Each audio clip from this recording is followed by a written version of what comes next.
going on, everybody? Welcome in the Vikings Now by Chat Sports. My name is Patrick Siepman, and coming up on today's program, I wanted to dive in to the latest ESPN article where they were ranking all the rosters across the NFL, and they actually had our Minnesota Vikings as the 23rd best team in the league. They went over biggest strengths, biggest weaknesses, a player to watch, and an X factor, then also projected the starting lineup for the Vikings heading into the season. So we'll be diving into all that and more. But before we get into that, guys, I want to get you guys involved here early on today's show. I'm curious, what is your favorite play in Vikings history? And I'll challenge you. You're not allowed to say the Minneapolis Miracle, Stephon Diggs, 69 yards. We know the rest of the story. But, if I had to pick a play besides that, I'd probably go Kyle Rudolph, the push-off in the back of the end zone when the Vikings went to New Orleans and absolutely stole a game where they were 9-point underdogs. So I'll go that play. But also, if you're an older Vikings fan, if you guys could, hop in your bag, hop in your history books here, and maybe give me an older play that I maybe I did not watch growing up. But let's dive into the article here. So they had the biggest strengths for the Vikings team heading into the season as the safety position, and for right reason. Like, the Vikings are definitely one of the best safety tandems in the entire NFL. You got the three-headed monster of Josh Metellus, Harrison Smith, and Cam Bynum. And I think they're all, perfect scheme fits with what Brian Flores likes to do. But this is what ESPN had to say. They said Minnesota is the only team with 3 safeties on the roster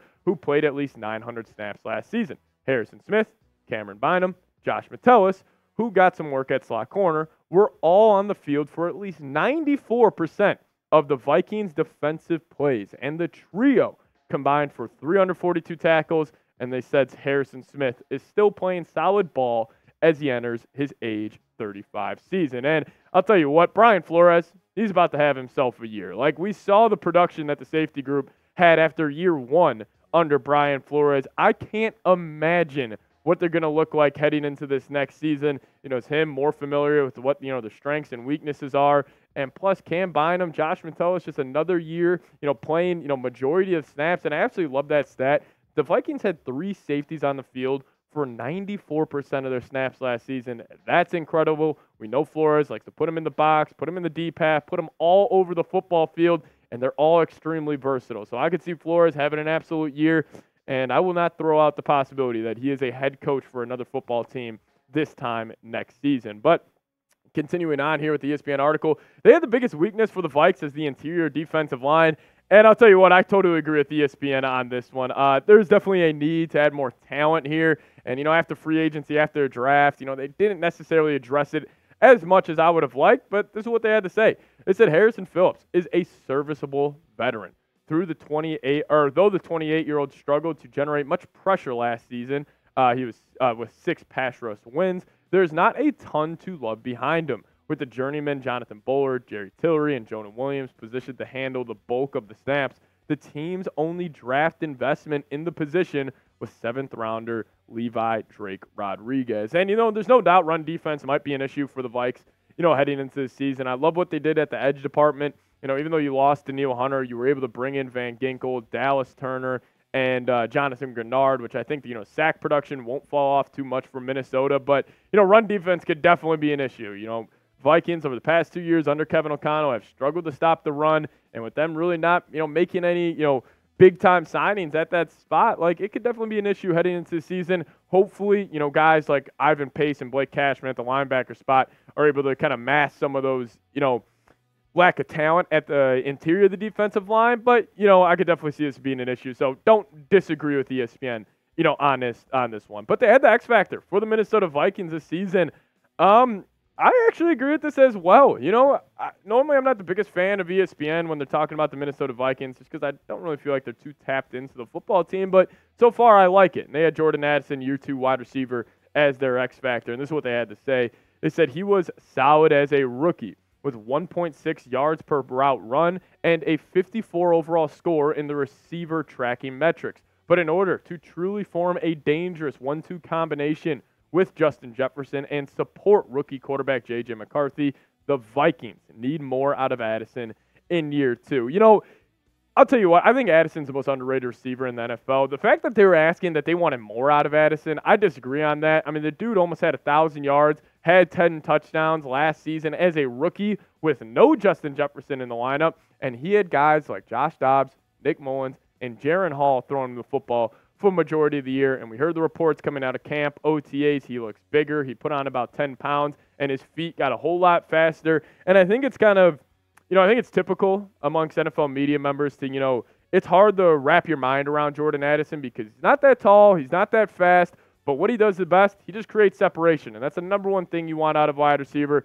He's got really good hands. And, I've thrown this comparison out there of how everybody loves like a DK Metcalf, AJ Brown type of receiver, and for right reason. Like their highlights are more fun to watch, but the guys like Jordan Addison, who's kind of like that Stephon Diggs archetype of wide receiver, I just think, for the Vikings, I think they're going to be more productive this year. So Addison, I could see a massive year 2 coming from him, but I just kind of disagreed on that last part of that quote that he needs to have a better year than year 1. I thought he was pretty freaking fantastic, but a non-starter they want the fans to know about is Brandon Powell, and I totally understand this as the Vikings. The biggest question mark: who's going to be wide receiver 3 in this upcoming year? Well, this is what ESPN had to say. They said the Vikings used 11 personnel on 65% of offensive plays last season. So there's a lot of pressure on Powell as a third wide receiver.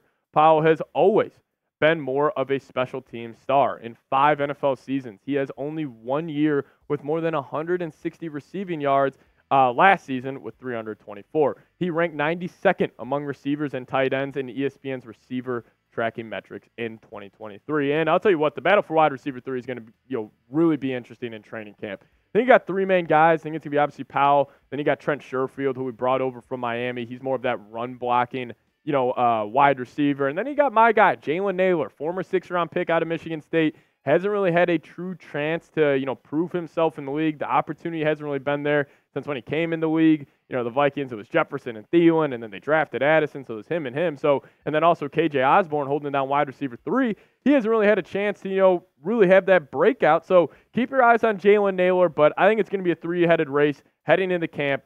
Just going to, see who's going to perform the best. But, if I had to put money on it, it's probably going to be Brandon Powell as wide receiver 3, and I don't really think that's, too big of an issue. But you guys let me know. ESPN ranked the Vikings as the 23rd best roster in the NFL. I get it, definitely, but I definitely think they're top 20. Like, they had teams like the Saints ahead of them, and, I think the Vikings, top to bottom have a better roster than them. But you guys let me know. The Vikings have the blank best roster in the NFL. Now, coming up next, I do just want to go, more general, look at the full starters for the Minnesota Vikings as ESPN, gave their projections heading into the season. So we'll show you guys that here in a second. But first off, I want to tell you guys about a sweet deal right now where you guys can land a J.J. McCarthy jersey before training camp begins in about 5 weeks. Hit that link, chatsports.com/Vikings jersey. Get J.J., get Justin Jefferson, Aaron Jones, whatever player you want. Just make sure you use that link right there, chatsports.com/Vikings jersey. I used it. I got a white J.J. McCarthy jersey coming in the mail hopefully soon, and I'll start rocking it on the show. So check it out. Link for that in the comments and description of today's show. So ESPN listed Sam Darnold as quarterback 1 for the Minnesota Vikings. No shocker here, and I've said this on the channel a couple times. My bold prediction for the Vikes this season is Sam Darnold starts 18 games for the Vikings, goes 10-7, then loses in the wild card round. So, no real shocker there. I think they're going to take their time with J.J. McCarthy, and I think that's the right call. No need to rush it. We've seen other quarterbacks in the past, Mahomes, Aaron Rodgers, Jordan Love, like these guys who have sat. You have shown the benefit of doing so, and you have the opportunity to do it with a solid quarterback like Sam Darnold. Hopefully, you can just be the bridge guy. But, yeah, no shocker there. But the running back position, they had running back 1 as Aaron Jones, running back 2 as Ty Chandler. And, even though the Vikings last 2 seasons haven't averaged more than 100 yards rushing per game under Kevin O'Connell, I think that's going to change this season, mainly because of Aaron Jones. From week 16 on of last year to the divisional round, he led the NFL in rushing yards over expected. It's a stat I absolutely love. So, I think the running game will be a whole lot better, and I think we could see Ty Chandler having more of an impact in the receiving game this season in comparison to the past couple of years. But they did list out the starting wide receivers, and they did have Brandon Powell at wide receiver 3. I'm just super excited to watch this group play, this season. I think we're undervaluing and just not talking about enough that Justin Jefferson's going to get better. Like, he already is the best wide receiver in the National Football League, but he's entering year 5. And I think this is going to be, year 5, 6, and 7 of them we're going to see that kind of step, like very similar how we saw Devontae Adams when he was with the Packers, when, we kind of knew he was the best wide receiver in the league, but then he really became like one of the most impactful players in the league. I think Jefferson's going to have a great year. All right, talked about Addison. I think a big year 2 is coming for him, and then obviously have to wait and see what happens at the wide receiver 3 spot. But the starting tight ends for Minnesota, they got TJ Hawkinson and Josh Oliver. Obviously, Hawk's going to be dealing with that ACL and MCL probably about mid-November. So I'm assuming Robert Tunyon's going to step into that spot, and then you got those 2 man in the tight end position. So overall, I like the tight ends. I think they got one of the best groups in the entire NFL, especially with Hawkinson healthy. But, Alec Lewis of The Athletic was reporting that Tunyon really played well during minicamp. So hopefully, when Hawk is out, he can step up as that pass-catching tight end and hopefully be impactful for the Vikes. But starting offensive line, no big shockers here besides the left guard. They did go Dalton Risner. We were getting reports that it was probably going to be Blake Brandel. He had a massive minicamp, massive offseason for the Vikings. 6'7", 350-plus pounds. Like, I like what he has, but they are going Risner. And with the deal the Vikings signed Risner to was only $2.1 million. I don't necessarily think I agree with ESPN on this. If I had to project week 1 starting offensive line, I'd probably just substitute Brandel in for Dalton Risner. But again, it just depends on what, Chris Cupper and the Vikings offensive line coach thinks on that. But switching to the defense now, they got the defensive line. This is what they listed them out as. Jonathan Bullard and Harrison Phillips, man in the interior. And then you got the edge group, Van Ginkel, Grenard, Dallas Turner. And, what I love about Van Ginkel and Dallas Turner, and why I love the draft pick specifically of Turner, was he's got the ability to drop into coverage. And we know Brian Flores. He's going to line 6, 7, 8 guys up on that line of scrimmage, and you just kind of got to pick or choose who is coming. And when you have these versatile guys like Van Ginkel, like Turner, where they could either be coming blitzing the quarterback, dropping back into coverage, I just think Flores is going to have an absolute field day with this group. And that's what I love the most about this defense. They all fit with what Brian Flores loves to do. And I think that matters a whole lot more than, we originally think as fans. But the starting linebackers, another solid group. Like, hopefully Ivan Pace Jr. takes that jump where he is a Pro Bowl. I don't know if he'll be an all-pro level linebacker, but hopefully he takes that jump. Former UDFA out of Cincinnati. And then Blake Cashman, hometown kid, grew up in Minnesota, went and played his college ball with the Golden Gophers. He's a stud. We got him on a great deal this offseason. So these 2, not worried about the linebacker position whatsoever. But kick it to the secondary here. And this is where you could have issues with the cornerback group, but if you just look at this 5 right here, it's not bad. Like, Byron Murphy, got my thoughts on him. You guys know that. I think he's incredibly inconsistent, but hopefully with, more support around him this year, he'll have a better year. Shaq Griffin, love that pickup in free agency. Not a move that a lot of people talked about, but I think he's going to step in, just be a serviceable cornerback too, and then you got the 3-headed monster on the right side of your screen right now, Smith, Bynum, and Metellus. Those dudes are all dogs. All play all over the field, and I love the graphic that I think it was against the Raiders game when the Vikings won 3-0. They showed all the positions Metellus played this past season. It was like DN, D tackle. Like, he literally lined up at every position on defense. So just excited to see this group play and just overall excited for the season to get going. But, hey, if you guys made it to the end of today's show, I want to show you guys some extra love down in the comment section. Give me a skull down below in the chat, and I'll show you guys some love, and I'll shoot you guys a comment. Yeah, so if you guys could, type Skull down below. If you guys made it to the end, I would really, really appreciate it.